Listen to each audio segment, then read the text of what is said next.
Welcome back to the 70s versus the 80s, the podcast that asks important questions such as who was more annoying, the guy in the winger t-shirt and the long greasy hair that would play Donkey Kong Jr. 8 times in a row?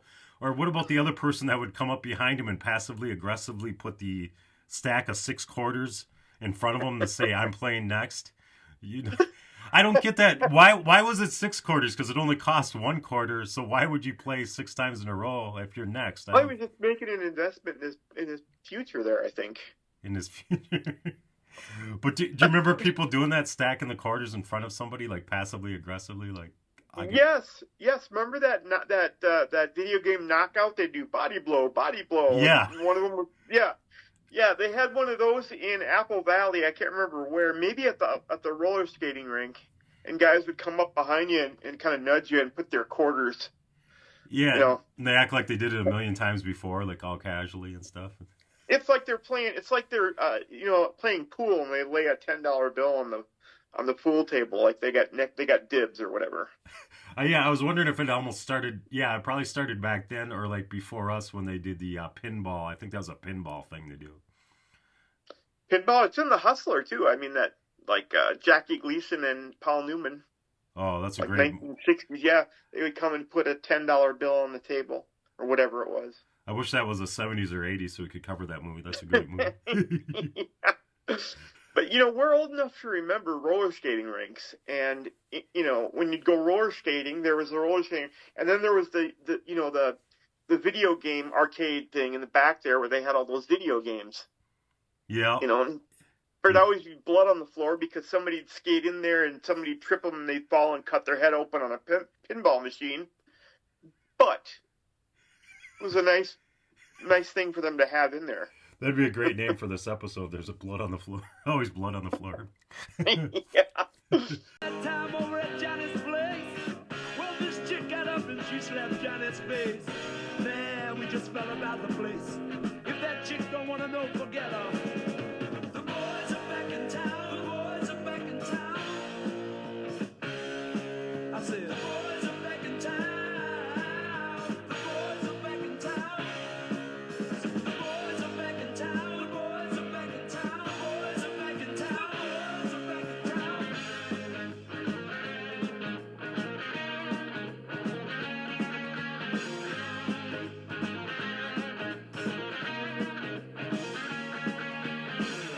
All right, that's The Boys Are Back in Town, and we've been gone for a while, but we are back, Jim. Did you know that? I heard that, and I started to get nervous because we haven't done this in a while. But so Boys Are Back in Town. Who was that? Who sang that? I can't remember. That was Thin Lizzy, and I'm starting to have a little revival with them. I've been listening to them. I really think he has one of the most classic voices for classic rock. And their guitar. I think they have the classic rock guitar and the classic rock voice for the lead singer. I think they just have a real good classic sound. Yeah, I think that's the American sound before like the Clapton type stuff sort of like come this way. And that's the thing. They were not American. They were Irish. The lead singer was you know that? I didn't know that. The lead singer was actually half black, half or Irish black or whatever. And but when they sing, like in The Boys Are Back in Town, he said, we're going to Billy's Bar and Grill. One of their famous songs that's getting famous lately is called the Cowboy Song. They really tried to emulate the American. So I can see why you think they're American. I thought they were too because they just tried so hard to be like an American. So it worked. It worked. I honest to God, I did not know that. I did not know that they were Irish. So The Boys Are Back in Town, and I know everybody was sad. We were gone so long, and it's so sad. I think we should play this music right here. Give me a second.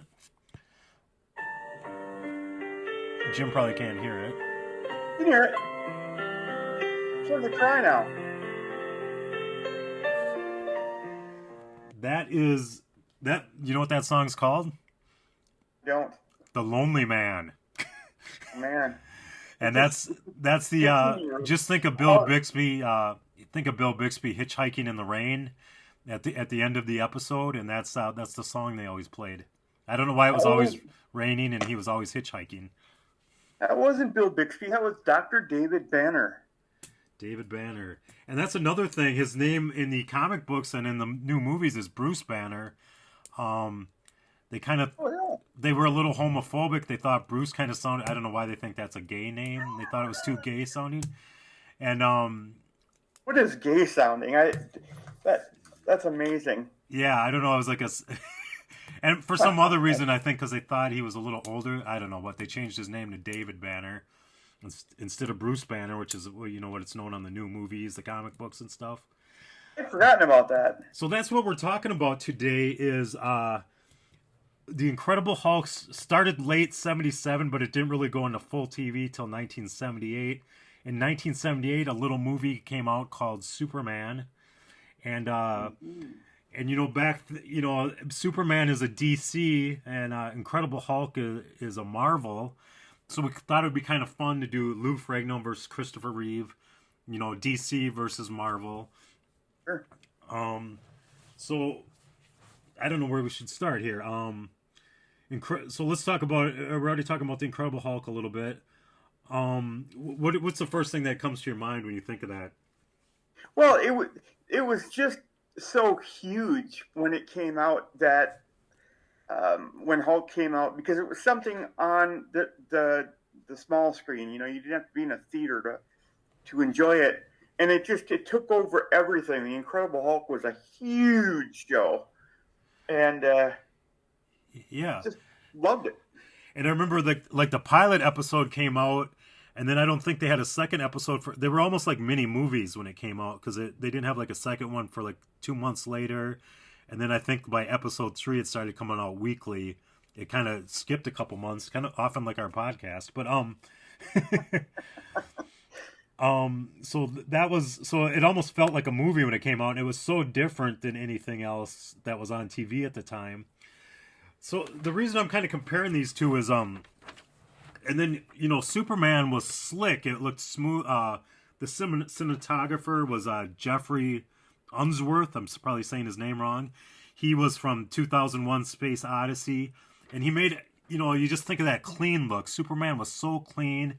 You know, Christopher Reeve came out in 78 with that Superman.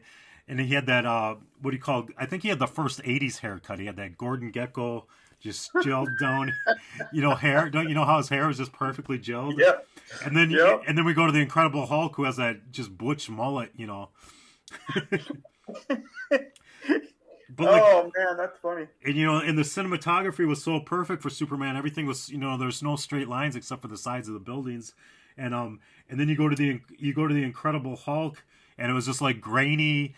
I remember watching the show, you know, and Hulk would come on the screen. It was all grainy. His clothes were all ripped, and I was like, "Mom, is my tetanus shot updated? Because I think I needed to watch this show." Yeah, like, he had like the Levi 501s that, you know, they look like capri pants on Lou Ferrigno. They came just down past his knees, but they were, you know, ripped and everything. Yeah. And it was funny, they always ripped that way, but they didn't like rip completely off, even though he went to fight. Yeah, and they were too small around the leg, but for some reason they were just fine in the waist. Yeah, it didn't break open there. And yeah, and then he would always have that. He always had like that. His shirt would be like in a rag, and then Lou Ferrigno would just grab it and throw it down. Like he pissed off at the shirt. Pissed off at he's got a rag of a shirt on, and I guess I was watching the documentary, and they said women really liked when the clothes ripped for some reason. Like, really? Huh. Yeah, because he was so handsome. Yeah. So I think we were both kind of in the same boat. We're both bigger fans of the Incredible Hulk. Is that correct? Or do you? I was, just because it was more accessible. You know, we could you know, watch it every week, and there's a different story every week, and there was sometimes even a cliffhanger. And with Superman, it was just kind of a one and done, and, you know, kind of waited for the second one to come out. Yeah, and I think Superman 2 in 1980 was I think that was actually the best superhero movie until the new one started coming out. I think, you know, through the 80s and 90s, I think it was actually the best superhero movie was Superman 2. That was the one with the three, you know, General Zod, Ursa, and Nan, the three I thought the villains were good. That's what made that movie good, I thought. There's something to be said for those early Superman films. There's something to be said for the smaller production value as opposed to today's superhero movies. They're all special effects, they're all computer generated graphics and all that kind of stuff, and that's great. That's exciting and everything. But there's something to be said for the way they did it, 40 years ago with just camera tricks and then you engaging your imagination. For me, I like that better. I don't know why. Yeah, I agree. And I thought Superman.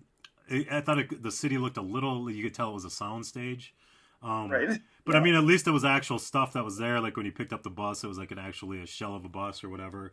But and I think we kind of talked about that during the Star Wars episode. It was like, the old Star Wars movies had depth to them. You could tell it was a model, but you could see it. And, I just guess it depends on if you like the way the new Star Wars looked compared to the old one. I kind of like the old ones, but... Me too, Star Wars, the first Star Wars movies, I mean, that was amazing because somehow they were able to pull off, stuff that you would see today with, a lot less technology and money. Yeah. That you watch the first Star Wars or the second Star Wars movie, and if you compare it to what they're doing today, it's kind of impressive what they did back then. Yeah. And just like that was Star Wars 1 was 77, and we're talking these two productions, we're talking 78, so right at the same time. Same time. Pretty crazy, and Star Wars I think looked a lot more modern, Yeah, so the Incredible Hulk, some other things I was kind of, the first two episodes he had, for some reason they gave him the square Frankenstein forehead. It was kind of a blocky forehead. I don't know if you noticed. And then they just kind of go, hey, Lou Ferrigno's kind of a good looking guy. He's kind of soft looking, so they just kind of they took that off and just kind of let him have his own face, and he looked so much better. I don't know. Did you see any of that early footage where they were actually using a different actor than Lou Ferrigno? It was the guy from the Jaws from James Bond, and he was the Longest Yard, the tall guy from the Longest Yard. Yeah, and it just didn't work because I can't remember what they said in the documentary, but I think it was something about the fact that people weren't going to believe that Bill Bixby's head and face and everything was going to turn into what was that guy's name? Was it Robert England or Conrad or England or something? Yeah, I can't remember his name, but he didn't look anything like Bill Bixby. Whereas Lou Ferrigno, they brought him in, and finally that was going to be a believable thing, so they went with him. Yeah, and that's what I liked. One of my biggest comparisons here is Superman versus the Incredible Hulk. Is like I liked both. Like when Lou Ferrigno wasn't on the screen, I really enjoyed Bill Bixby. And I liked it. It was like I liked those parts almost as much as but Superman 1, even though I was like 8 years old when that came out, whenever they showed Clark Kent in the Daily, I'm like, come on with this Daily Planet crap and Jimmy Olsen. That's our parents' stuff, that was our parents' time frame. And it was like, even though I was only 8 years old, I was like just bored silly with the Daily Planet. And Lois Lane was all right. Margot Kidder's a good looking woman, and she was all right. But the Jimmy Olsen, and it felt dated in '78 even. Do you agree? Or to me, because I wasn't, I didn't read the comics and all that kind of stuff. So for me, all I needed was that, maybe the one shot of that in the beginning to tie all the characters together. But after that, it really, to me, it wasn't something that they needed to keep going with. By the way, the actor's name was Richard Kiel. Oh, that makes sense. Yep. Richard Kiel. And I guess in the pilot, they actually left one of the... Hulk looks really tall. They actually left one of his shots into the pilot, so he actually plays. He plays the Hulk in one shot, basically. I didn't know that, but anyway, back to the Superman thing. Yeah, all I needed was a maybe a shot of the Daily Planet stuff in the beginning to kind of establish and tie all the characters together, and then after that, to me, it was extraneous. Didn't really have any bearing in the movie for me. But Yeah, it's like it was the old joke, it's like, oh look, he has glasses on, so nobody can tell he's Superman now. Yeah, exactly. What is this? Does this name mean anything? So we're talking Christopher Reeve, George Reeves. Does that name mean anything to you? Yes, he was the first Superman, correct? That on the TV series. I think. I didn't write down the year. Was it 52, 54, the year that the show was out? Somewhere in there. Somewhere in the 50s. Ben Affleck played him very well in a movie. Yeah, what was that movie called? The Man of Steel? Oh, I'm trying to remember. It wasn't The Man of Steel. It was something. No, it wasn't that. I'll look it up here, but it really was. The movie for some reason didn't do well, but for me, what it did was I thought it was underrated. I thought it was a good film, but I agree. But Ben Affleck was really, really good at portraying just kind of the sadness of this man, and because he tried so hard to be a heartthrob actor, and he was kind of right on the cusp, and he just couldn't make it over the hill, over that last boundary to make it as a sex symbol in Hollywood. And so he did the Superman movie to try to get there. And what he did was when he was offered the chance to be in it, he went outside in the yard and he had somebody film him, like falling down and rolling and then getting back up and doing all these calisthenics to show how he's right for the part. And Ben Affleck portrayed that and redid that scene, and really in his face and the way he was acting, you could really get the sadness out of this man. It was heartbreaking. Find that film and watch it. It was really good. No, I remember I saw parts of it, and I remember like Ben Affleck. He was really like you said, George Reeves wanted to be, he was known as Superman, and he wanted to get into the movies. So they shot a little scene of him to be just a side character in the movie, and he goes to the theater to watch it, and everybody in the theater goes, hey, they're watching the screen, and they start laughing, and they go, that's Superman. Did you see that? That was Superman playing that part. And they all start laughing and stuff. So he was typecast, because once you play Superman, where do you go from there?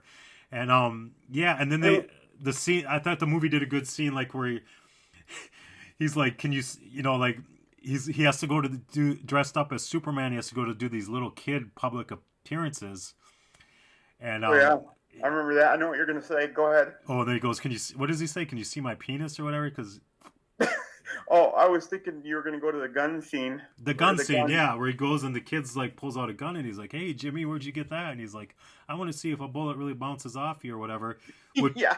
And then he did die of a gunshot, right? Eventually, George. Well, yeah, he committed suicide. The movie's called Hollywoodland, and weird. Diane Lane is in it, and she's really good in it, everything, and Adrian Brody plays the detective trying to figure out what went wrong, because they found him up in a bedroom with a gun in his hand or nearby and a hole in his head. But he was having an affair with Diane Lane's character, who was married to the head of the whole movie studio. And so the whole gist of the movie was Adrian Brody was a detective trying to figure out, did he commit suicide, or did Diane Lane's husband, the head of the movie studio, did he have him killed?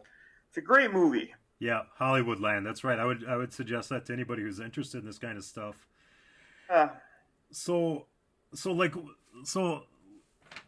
now let's face it, Marvel. It's always, when we were a kid, I don't know, it was kind of a deal. Like, are you a DC person? Or are you a Marvel person?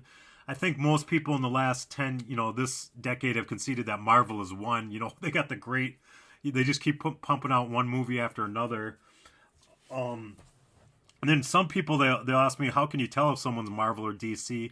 My kind of quick guide is I go, Superman, Batman, Wonder Woman are DC. Everybody else you heard of is Marvel. And that doesn't always come, there's Green Lantern as DC and you've heard of them, but it's mostly like that. I think that's a pretty good guide. It is. Yeah, so it's just really funny how Superman got on the scene first, so DC was kind of winning, and then the Batman movies came out. Michael Keaton in the night, so DC was still kicking butt. There was no Marvel movies, and then Marvel came out with the X-Men and the Spider-Man. The problem is they sold Spider-Man to Sony, so that's why we had the Amazing. Did you ever notice it's like the Amazing Spider-Man, the Incredible Spider-Man, or Spider-Man in front? They keep changing his name so that they can kind of go around that. Yeah, I never knew that. Yeah, we've had so many Spider-Man, and actually Spider-Man. People think the number one comic book of all time is Superman, and I'm probably sure it is. It was like the first one. And Batman was usually second, and then Spider-Man for Marvel, he would actually come in. Sometimes Spider-Man would actually outsell Superman and Batman even back in the 70s and 80s, which I was kind of surprised. But so Spider-Man's a pretty big deal. Didn't know that. So like when these new movies came out, Marvel was kind of like they had Spider-Man over there, so they couldn't make another Spider-Man. So that when they started Marvel Studios, they started coming out with the B stars like Iron Man, and was the first movie, and Captain America, and all these B stars. But like when this TV show came out, the Incredible Hulk was not really that well known either. I mean, it was kind of our introduction to him. He had been a comic book guy for a while. And I think it's funny, the director, he was like, because they had trouble getting green paint or green. Yeah. And he's like, and then he goes to Stan Lee and he's like, why is he green? And Stan Lee goes, well, he's supposed to be gray, but when we were doing the comic book, we had trouble with the gray ink. And he goes, and then the director's like, I can't remember the director's name right now, the guy who kind of did the whole TV show. He's like, well, I can see you're really committed to this green. He goes, he's supposed to be gray. And he goes, well, why are we so committed to this green? So they had to go to like New Zealand or something to get the green paint. And you could tell they must have had to smooth the green grease paint out with like powder, because when you watch the show, you can see he's powdered. You can see like a green powder, like kind of, he just doesn't look natural. Like it's like.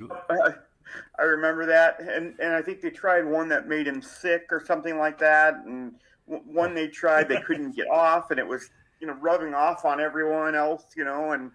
Yeah, they said the set was just a disaster. It was green grease paint on everything. Yeah, and then everybody who came in contact with him, like if he carried somebody out of a burning building or whatever and set them down, they would have green all over.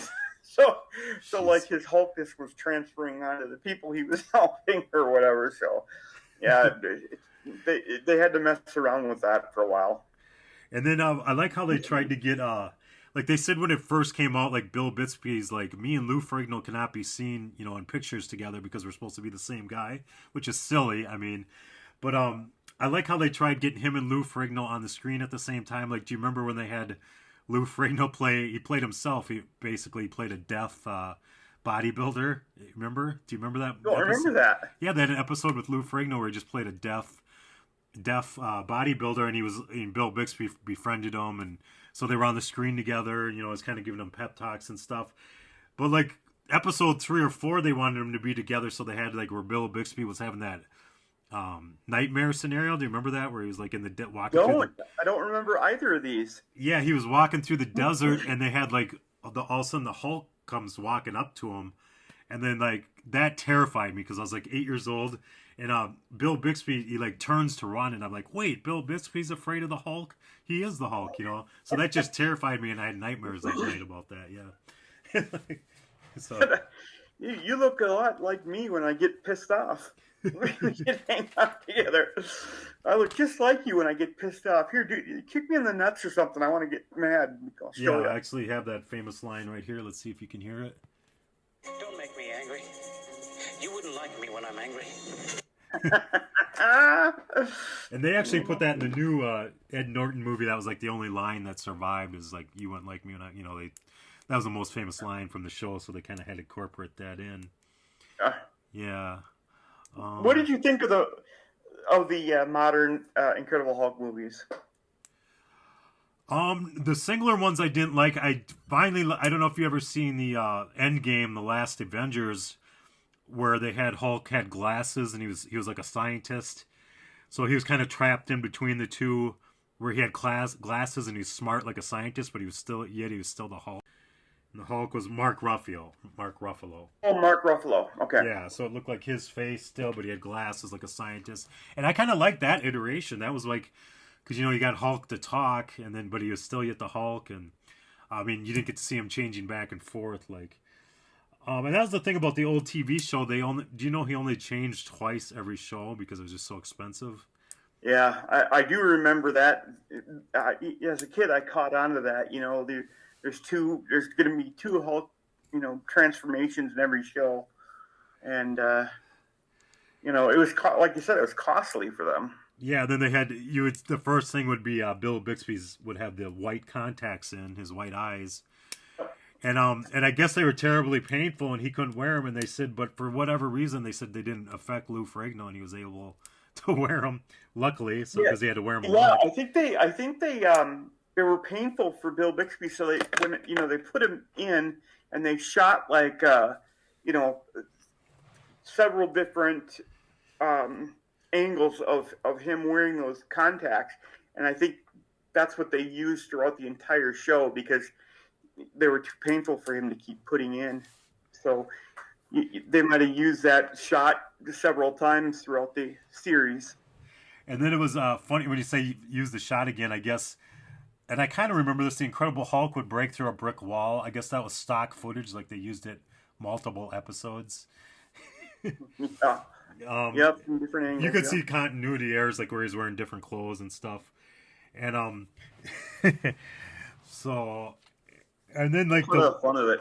Yeah, and then they had the one where remember when there was a competing Hulk, and that guy was really he just looked hideous. He had an ugly face, and it made it look so like he almost had like a mustache as the Hulk or whatever, and it was so hideous. And then that's why you just they're so lucky to have Lou Ferrigno, who actually you could actually look at him and he wasn't hideous looking.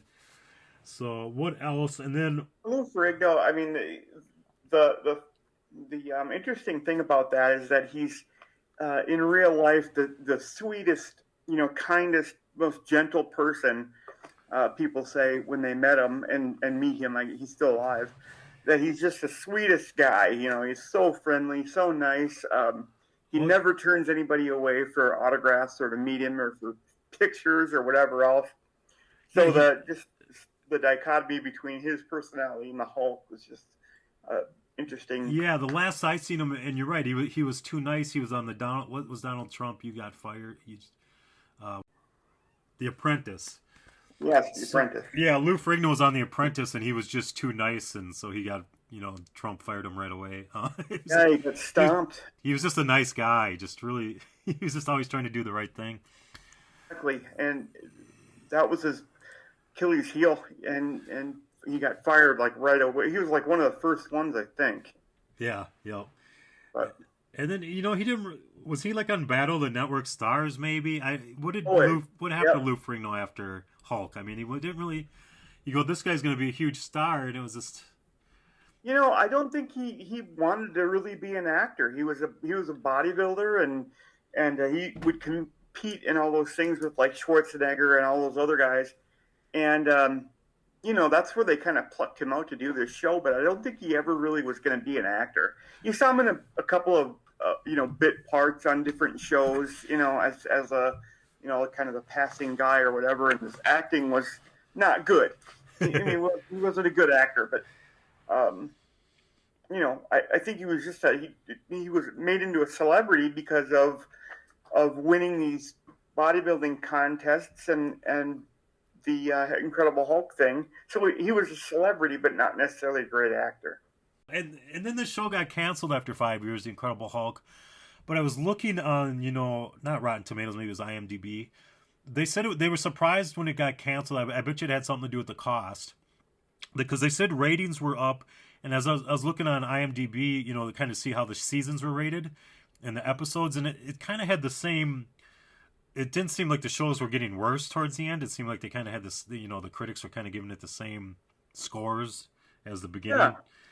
So I guess, and I do kind of remember that where it's kind of a shock when it went off all of a sudden because it wasn't getting campy, or it was always campy, but it wasn't getting like worse, or it wasn't getting stupid or anything. I think one of the things is they're running out of show ideas. They're running out of Yeah, and it just had to be ideas so expensive, to keep having him change. And I'm sure he's just getting tired of putting on the green makeup. And yeah, I think the actors, were fine.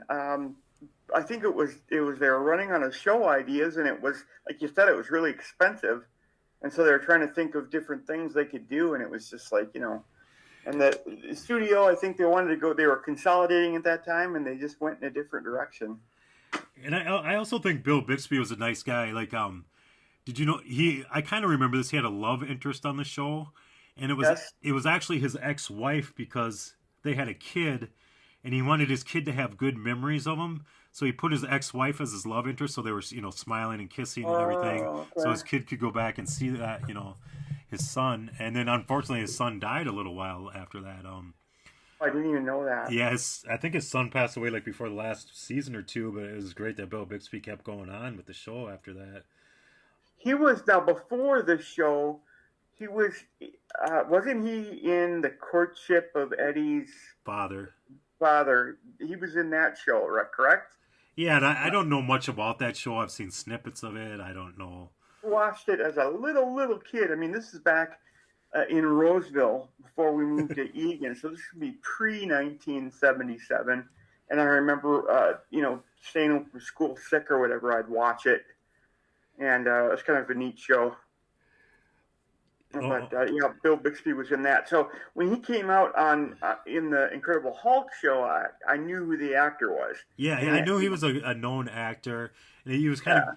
And to his credit, I think he was kind of wanting to be in a serious, and then he ends up being in this goofy superhero. But he accepted it, and I think he did great with it. And everybody said he was kind of a delight on set and stuff. So, what did he do then after this show? Not much. So, but I don't think he did much. I think he just went around as Bill Bixby, kind of. And I think all these guys were typecast when you're in that kind of role, Oh wait. Oh, do you remember the movies that came out after? So in 1989 they had the trial of David Banner, and then 1990 they had the death of. Was it David Banner or the death of the Hulk? Yeah, it was the death of the Hulk. Do you remember those? I don't. Yeah, those movies came out years after the show was off. I have to look that up. So that's kind of what his last credits were, is basically. He did like a bunch of things like Fantasy Island and Streets of San Francisco and. Well, he died in '93, so and then the death of the Incredible Hulk was 1990, so he kind of. Oh yeah, you're right. He did Blossom kind of the year he died. Yeah, so that was about it though. Yeah, I mean he kind of took Hulk almost to the end. I know that he did a lot of TV specials and stuff like that. Yeah. And, Bill Bixby, when he did The Courtship of Eddie's Father, which was, like a 3 or 4 season run, he really established himself as kind of the good guy.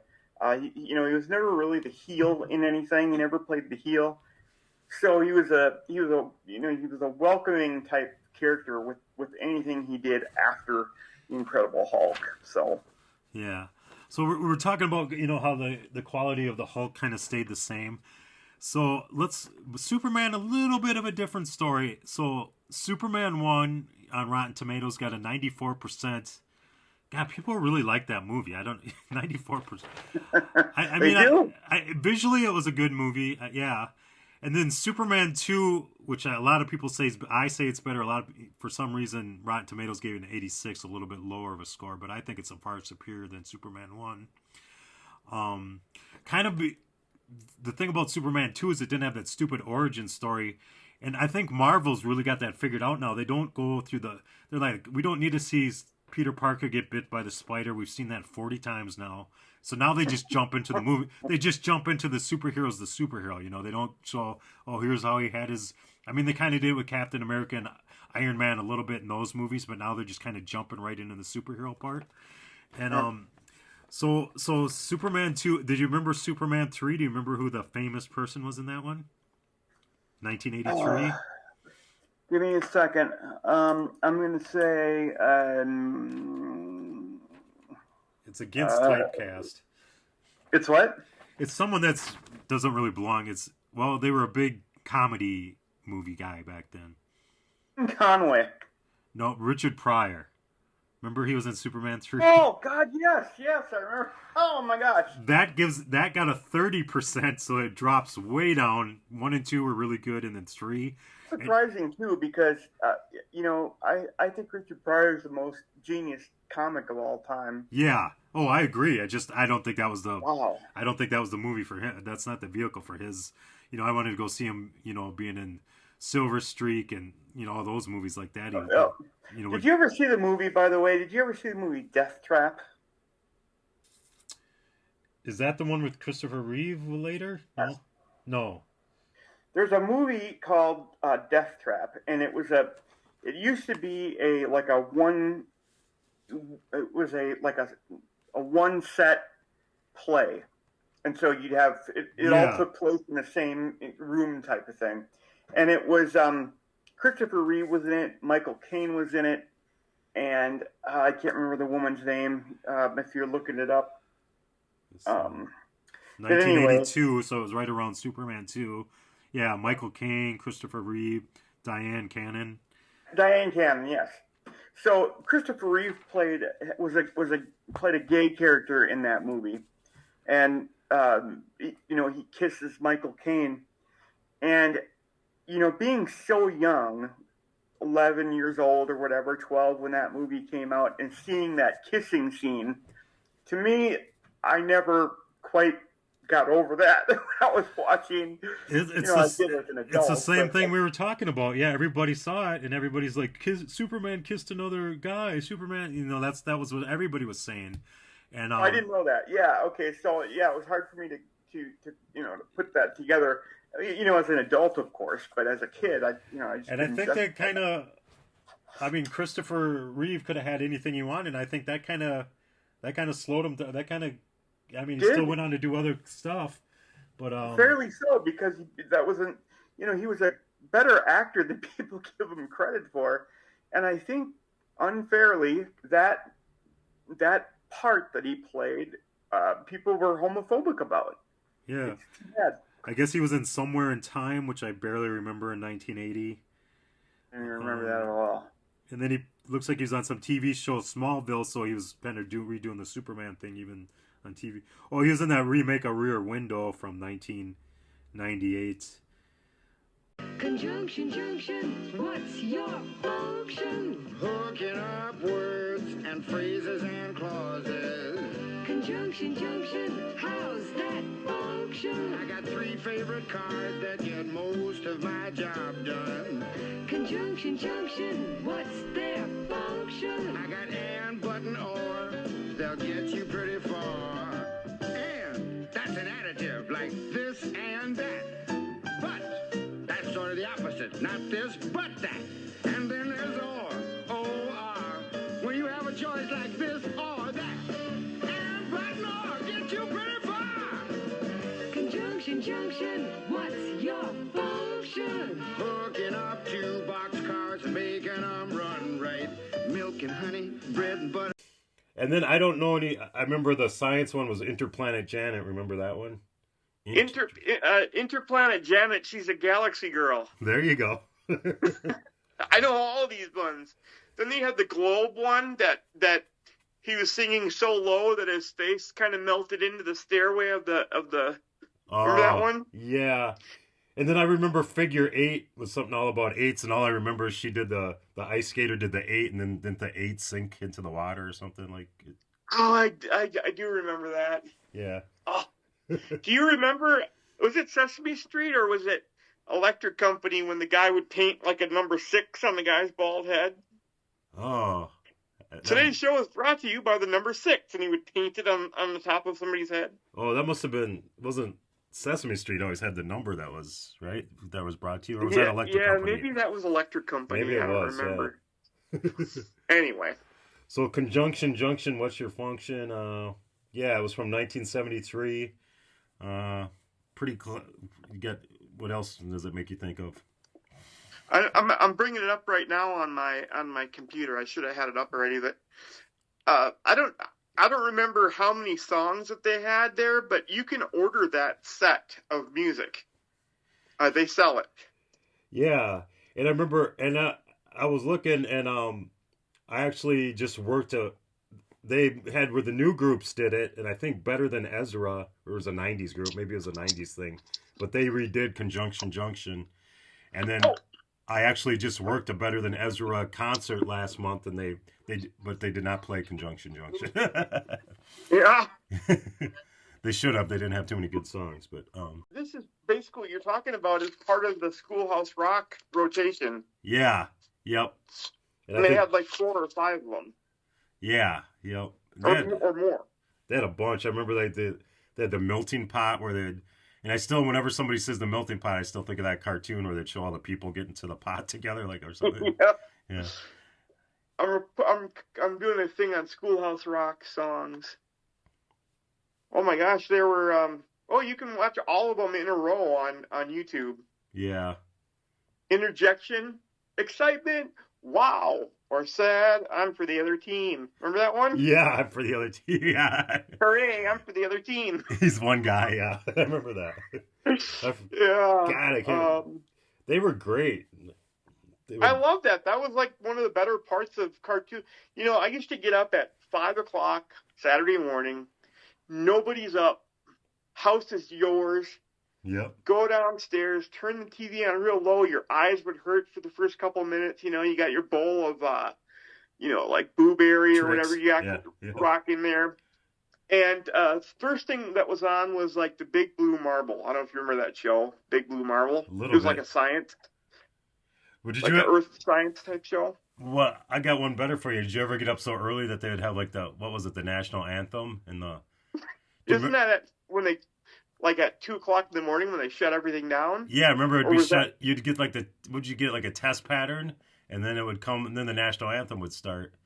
And then the cartoons would. They'd show the flag. Yeah, and then there'd be like a little educational thing, and then the cartoons would start. Yeah. My grandpa, to the day he died, whenever the national anthem was on TV or radio, he would stand and put his hand over his heart. Wow.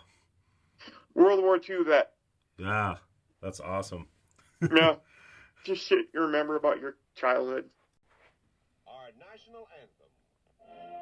And that brings a close to another episode of the 70s versus the 80s.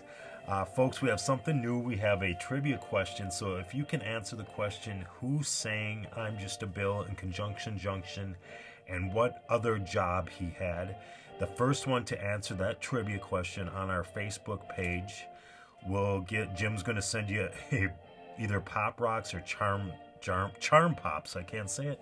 Your choice. So just answer that trivia question on the Facebook page, be the first one, and we will read your name off, and you will get a Pop Rocks or Charm Pops. Easy for me to say. But this has been another episode of the 70s versus the 80s. Thank you. See you next episode.